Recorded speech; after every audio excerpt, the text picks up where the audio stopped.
vlci se vracejí tam, kde byli. Jako jo. My jsme až jakoby po nich do jisté míry. My prostě si musíme připustit, že ten vrcholový predátor v přírodě je člověk a ne vlk.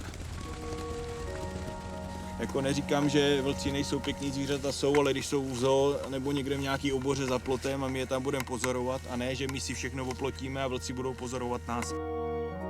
Mají lidi tendence, si myslím, dost jako ty zvířata nějak jako personifikovat. Nadávají na ty vlky, že místo toho, aby zabili jednu ovci a sežrali ji celou, tak prostě jako sežerou půlku a mají jim to prostě za zlý, že jsou marniví, že jo, je to obžerství.